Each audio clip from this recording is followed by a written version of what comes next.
How did I know I was interested in dance? When was that? When is the first time I remember being interested? I was always interested in movement.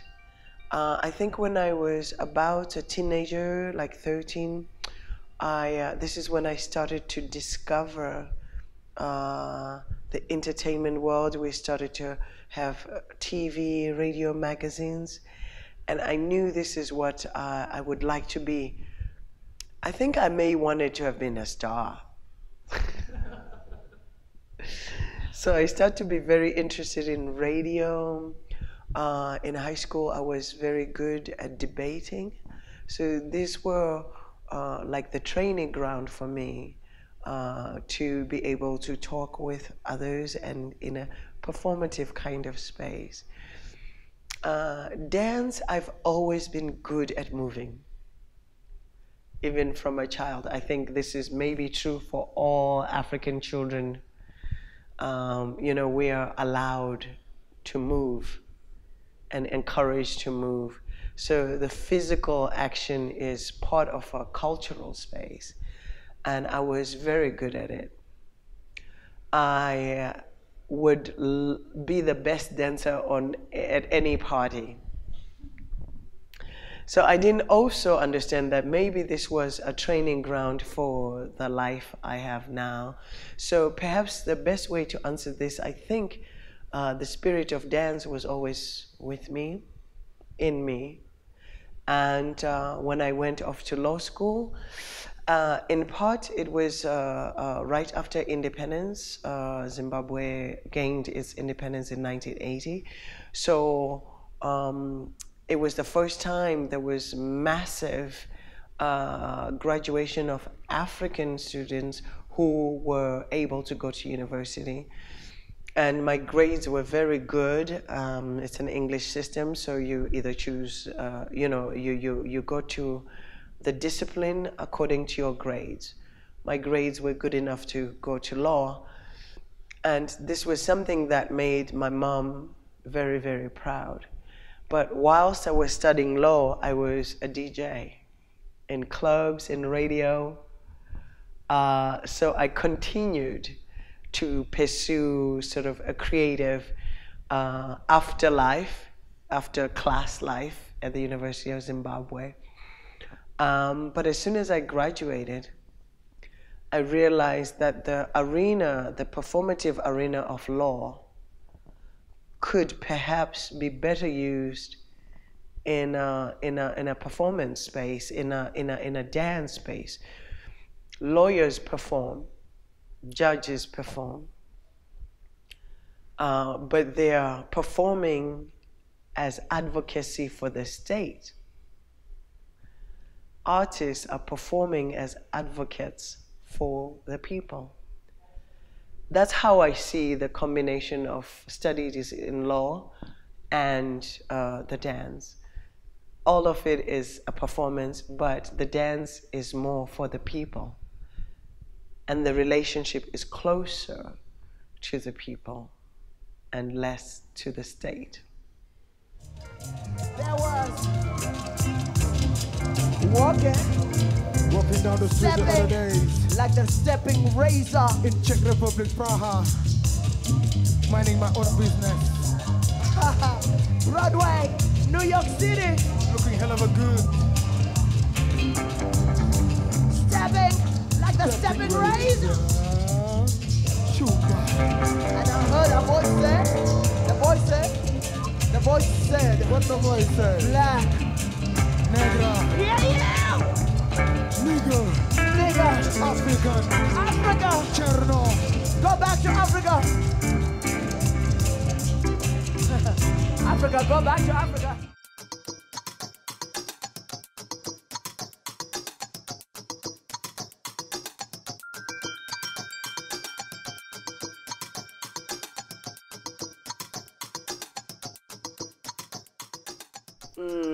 Zimbabwe gained its independence. That was so punk. to think of revolution as punk, which it is. It's a radical refusal. And the entire African population wanted this change. Or let's say the majority of native Africans, Black Africans, were in this movement that is so punk. The guerrilla warfare that was waged against Rhodesians was punk. It's pop-up performances in the theater of war. There was no systematic engagement of the Rhodesians. It was just guerrilla warfare. And so I think this understanding of just keep moving is a part of growing up being Zimbabwean, and understanding that if you do not have the type of weaponry to engage the enemy, you have to be more creative to resist. So punk is a resistance, is a refusal, which I think is part of the Zimbabwean national character. It is really, even in the people who became the government, Robert Gabriel Mugabe, all of that, these people are punks. Really, they refused. With no judgment of whether it's a good refusal or a bad refusal. A refusal is a refusal. So this is what it means to grow up in this place where the whole country refuses foreign government. And on a personal level, I start to understand that this refusal could be about defining my own personality. It could be about defining my own look, In high school, all girls were wearing school uniforms. You can't tell everybody apart. And I had a Grace Jones haircut. So I became Grace. Everybody called me Grace. I was grateful for this difference. Yes, and I still am.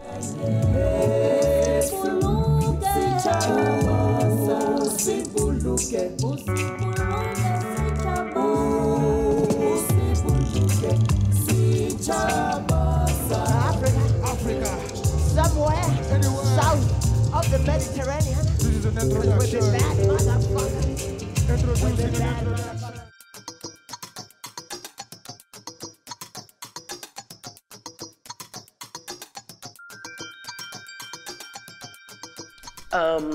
The audience is the performance in #Park.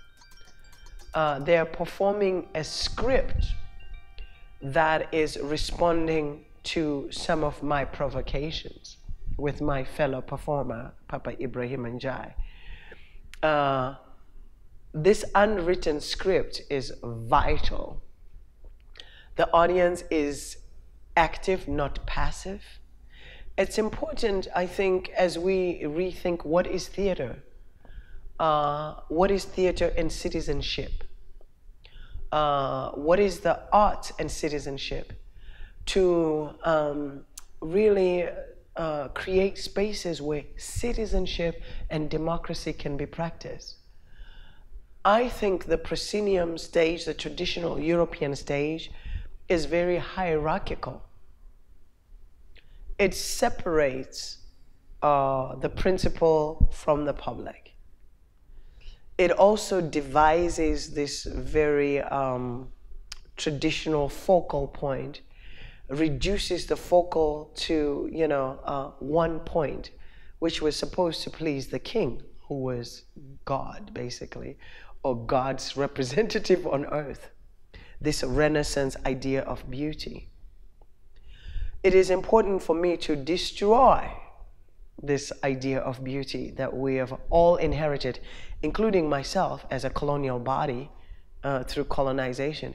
The question of beauty as a Renaissance aesthetic. For us to be free of this is important. We need to refuse this question of beauty because it does not accommodate different.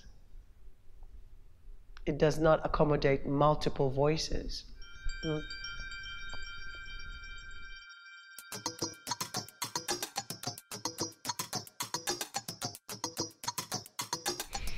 The African female black body has been a sight for me of everything that is wrong with capitalism.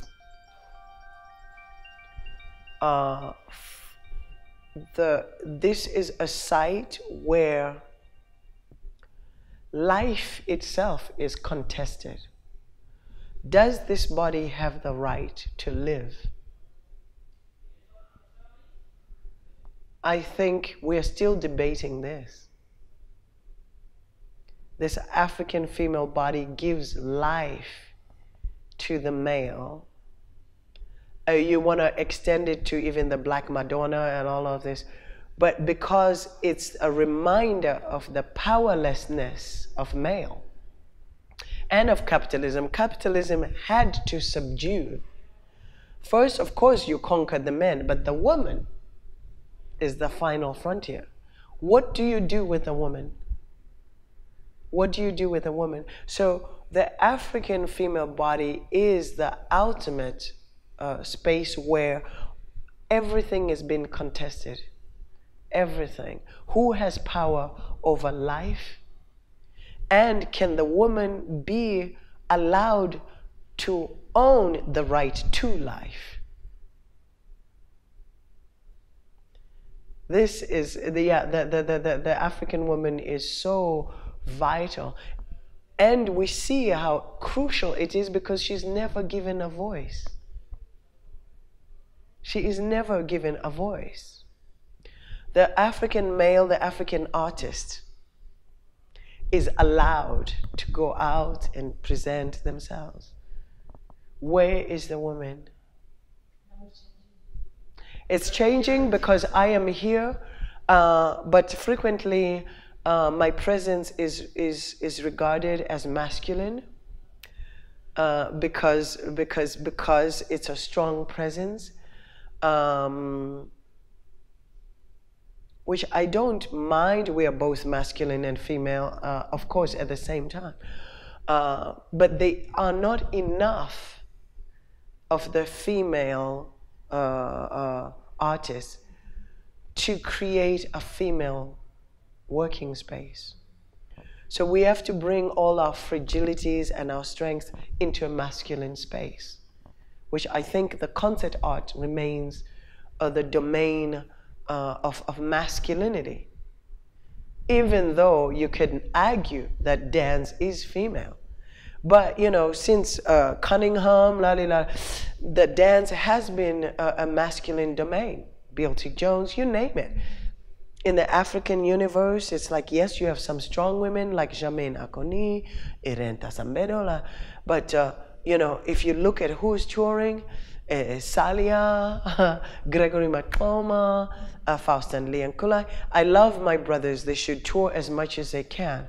But where is the female voice? I don't want to be the only voice. I think we have to do more. We can be more.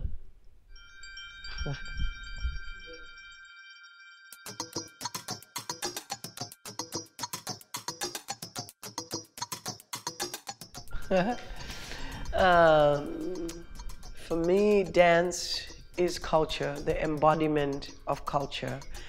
It is monumental in this because culture is our language, our sound, how we dress the body, how we take care of hairstyles, everything. This is culture.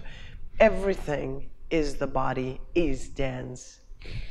What it has taught me in return is how to be human. Humanity.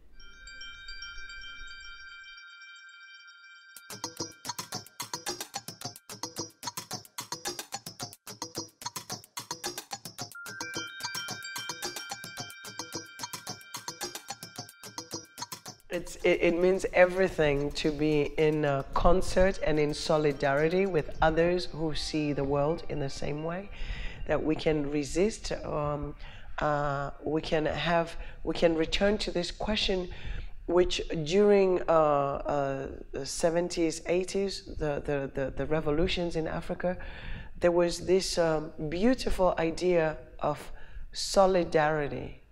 What does it mean to be in solidarity?